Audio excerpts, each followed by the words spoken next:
falando da Parashá, Rabbeinu Roni Hadidiel. Na nossa Parashá a gente encontra a grande revelação de Yosef para os irmãos, uma revelação emocional muito grande, eles se abraçam e tudo, não vamos entrar agora nos detalhes, obviamente. E Yosef fala para os irmãos, é bom que o nosso pai também venha para o Egito, desça para o Egito, e eu vou poder manter vocês aqui durante todos os anos de fome que tem aqui no Egito, apesar que a gente sabe que o Rashi já traz, depois de 2 anos que estavam em fome já, acabou a fome do Egito por mérito do Yaakov, que baixou para o Egito e deu uma bênção muito grande para o Nilus, e que começou a dar abundância para o povo do Egito. Mas Deus chega para Yaakov e fala para ele descer para o Egito. Yaakov não gosta dessa história, porque ele também conhecia o que Deus falou para o próprio Yitzhak, quando Yitzhak pensou em baixar de Israel, e já falou para Deus, para Yitzhak, você é uma olat mimá, você é um korban, né? Você é como se fosse um sacrifício, você foi quase sacrificado por Avraham Avinu, e você não pode sair de Israel porque você está num nível muito alto. E ele entende, obviamente, então, que o lugar de um judeu é em Israel e não fora de Israel. É muito difícil para ele imaginar sair de Israel, né? E talvez por isso ele vem, então, aqui no capítulo 45, versículo 28, e diz para Yaakov, para não ter medo. Vai me Israel, não, depois, mais adiante, né? Deus fala, no próximo capítulo, né? no 46. Não tenha medo de baixar para o Egito, porque lá você vai virar um grande povo. Ele tem que fortalecer ele, né? Yaakov, ele é uma entidade, uma pessoa agora que está separada entre duas partes, né? E talvez isso tenha a ver com o nosso assunto de hoje, que apesar que Abraham teve 2 nomes, Avram e Avraham, mas o nome de Deus ordenou que o nome de Abraham vai ser só Avraham, com um rei. E o Yaakov, ao contrário disso, apesar que o anjo mudou o nome dele, né, quando ele lutou contra Esav e deu o nome de Israel, ele continuou sendo chamado muitas vezes como Yaakov. A pergunta se existe alguma regra geral que a gente encontra quando na Torá, depois que ele recebeu o nome de Israel, quando ele foi chamado de Yaakov, quando foi chamado de Israel, o que representa esses nomes aqui na nossa Parashá também? Sim, isso é uma pergunta, doutor. Bom, de qualquer maneira, se a gente eu li alguns lugares comentaristas que comentam um pouco disso. Yaakov, pelo próprio nome, a gente sabe que é literalmente Ekef, que ele veio segurando o calcanhar de Esav, de Esaú, quando nasceu e tal. E é algo que está condicionado à situação. Subjugado, ele tá como se fosse copiando, ele tentando ser algo que ele não é, ele tentando pegar o lugar do irmão, a primogenitura. Tem esse lado bem condicionador de destino, vamos dizer assim, fatalístico de Yaakov como Yaakov. Israel já denota outro lado, que existe alguns significados para a palavra Israel. Um deles, quase que literal, é que o Isherav im El, que ele se confrontou com a divindade. O Sar im El, ele conseguiu dominar o ministro de Esav, o ministro de Esav, o anjo de Esav. O anjo de Esav e tal. E isso mostra um lado mais proativo de Yaakov, de Israel agora. É o nível mais alto dele. Inclusive, na nossa parasha, a gente estava comentando aqui antes de começar, que durante os últimos capítulos, o nome dele está Yaakov, como se fosse um nível mais baixo, inferior. Ele estava em luto de Yosef, e depois que ele é escutada a notícia que Yosef está vivo, ele vê as carruagens, os carros que Yosef manda. Está escrito aqui no Passuco, no final desse capítulo 45, vai ter Ruach Yaakov, voltou o espírito dele, e depois está escrito logo Vayomer Israel. Está escrito de um versículo para outro, existe uma virada rápida de um nome Yaakov, o nome Israel, como te dizendo para a gente, ele voltou agora a estar num patamar mais alto. Isso aí é muito característico de todos os patriarcas nossos, que a gente vê que eles viviam com uma tchushá, com uma sensação, uma impressão, que eles têm a vida particular deles e têm a vida nacional deles. E tem Avraham, a vida pessoal, a vida nacional, Yitzhak também, e quem é mais nisso de tudo é Yaakov. Yaakov, uma das coisas, 2 nomes dele, que Yaakov é o nome pessoal de Yaakov, e o outro nome dele é Israel. Israel é o nome que é o nome do povo de Israel. Quer dizer, quando ele está usando, quando estão empregando nele o nome Israel, ele está realmente na constelação máxima dele, que ele aqui está denominando como o precursor do Am Israel. Yaakov é quase que pessoa física e Israel é quase que pessoa jurídica. É quase que um nome coletivo. A Torá Makpidah, a Torá brinca muito com esses termos. Por exemplo, na saída do Egito, durante grande parte que o povo de Israel está no deserto, isso aqui é Besruto, meu filho, para fazer Bar Mitzvah, ele reparou isso e me falou na Torá, então eu posso falar isso, que está escrito Bnei Israel, está escrito sempre Bnei Israel. E quando eles estão começando a fazer as guerras, antes de entrar em Israel, o povo já está mais independente. Aaron já faleceu, eles estão vendo que a liderança antiga já está indo embora.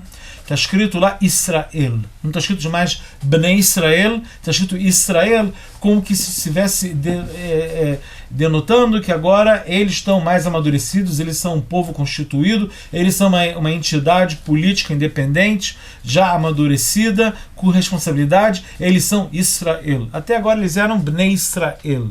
Eles eram filhos de. Mas agora eles têm um zhut por si só, eles não estão dependendo tanto mais da liderança de Moisés, etc, etc. Então o nome na Torá quer dizer muita coisa e está te dando uma pista de alguma coisa. O próprio Shema Israel, é Shema Israel, Shema Israel. Yaakov, Shema Israel, exatamente. Ouve Israel. Eu sempre tento tentar ver uma shlahá, alguma consequência a nível pessoal nosso. Eu acredito, isso todo mundo diz, tanto no judaísmo, Hassidut, até a gente sabe que também a nível, é uma verdade psicológica, que a gente tem uma versão inferior à nossa e uma versão superior.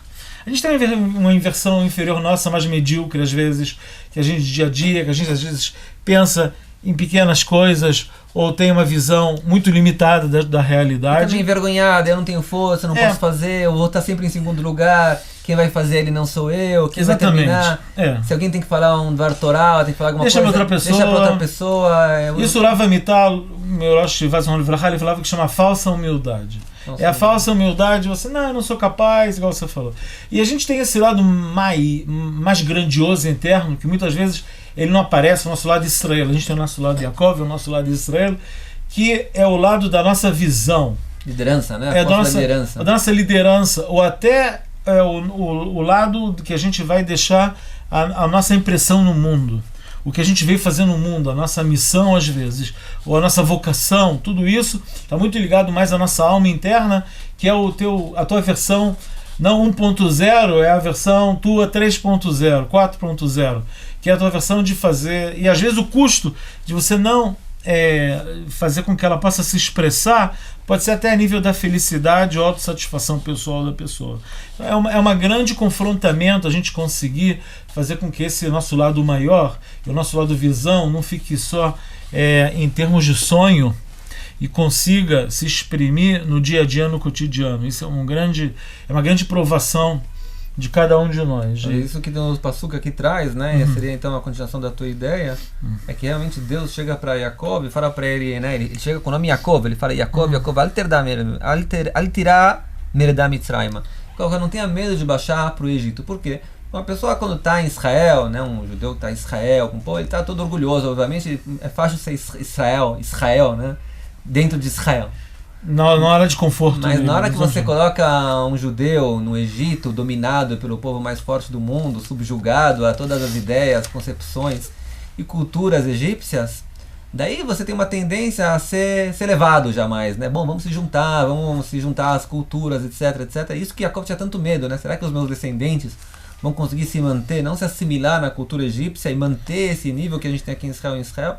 Então Deus vai dar aquela benção para ele e fala, não fica com medo, você vai dar tudo certo, você vai conseguir manter, apesar de você ser Yaakov, né, que quando você baixa para Chutz La'aretz, para fora de Israel, você vai conseguir manter ainda o teu Israel, né? Inclusive na continuação a gente encontra que toda vez, que nem você falou antes, né, que quando ele se encontra com Yosef, quando ele está junto com Yosef, quando ele está convivendo, chamam ele de Israel, né? Quando ele está para falecer também, né, está escrito Vaikrevu Yemei Israel Amut, está escrito, né? Os dias de Israel estavam chegando no final. Como quem dizendo, ele está numa posição de Israel aqui, né? Um patamar de Israel, né? Ou quando ele vem dar as bênçãos para os filhos deles. Sim. Onde está escrito, né? Isso já nas na próxima paraxá, na próxima paraxá. Sim. Mas quando ele, todas as posições dele, é como que mostrando, apesar que ele estava no Egito, ele consegue manter aquela posição de Israel, que é aquela posição de ministro importante, que vem representar a voz de Deus no mundo. Esse é o grande desafio do judeu no mundo hoje em dia, né? Aqui em Israel, graças a Deus, a gente tem hoje em dia uma posição, um governo, etc., uma posição, uma tzavá, um exército. Um judeu que está fora de Israel, frente a culturas às vezes mais positivas, às vezes mais negativas, sempre tem aquele perigo, né, daquela assimilação e de se colocar naquela posição de que é melhor eu não me apresentar demais, é melhor eu esconder a kippah para não me mostrar demais, é melhor que os tzitziot, né, que a gente tem os fiozinhos que a gente coloca aqui, melhor esconder embaixo da roupa também para ninguém ver também, quando na verdade eu acho, né, que já que o judaísmo vem representar uma luz para o mundo, o contrário é que tem que ser certo, né? Você tem que se mostrar como você tem aquela especialização, aquela especialidade que você tem, aquela coisa de especial que você tem como judeu, que representa a voz de Deus no mundo, tem que ser mostrada para fora, e não se colocar em posição de vergonha frente a isso. Você já influenciar e não ser influenciado. E que você já está aludindo a um terceiro nível que tem do Am Israel, que dizem que é Yaakov, Israel e Yeshurun. Yeshurun, no final dos tempos, tem o nível de Yeshurun, certo, né? Shurun, de Yashá, de Yoshra, que Yeshurun é um nível até mais sofisticado, messiânico do povo de Israel, que ele já é, de maneira gluiá explícita, ele é um exemplo a todos os povos. É vamos dizer, uma evolução final do povo de Israel, que em relação à humanidade, que na época messiânica mais avançada, que Israel passa para esse patamar de Yeshurun. Yeshurun já é algo que é o que Jacob fala no leito de morte, Veshiló, que os povos vão se reunir em volta de Am Israel, que Am Israel vai estar num mamad bastante de iluminar e de influência no mundo de maneira explícita e de soberania a nível cultural e espiritual, que possa impregnar e ajudar a iluminar os outros povos e elevar toda a humanidade junto. Isso já é o nível de Yeshurun, que a gente ainda não está lá, mas existe, assim diz. Mas podemos caminhar ainda também, né? E na direção de... Essa força, então, acho que também isso tem, essas pessoas podem aprender para si mesma também, né? Não ter vergonha da sua cultura, do seu caminho, das coisas que acham importante mostrar para o mundo. Não tentar sempre o tempo todo ser camaleão, né? Tentar se sumir dentro da sociedade, camuflar, né? Se camuflar, camaleão se faz camuflagem o tempo todo.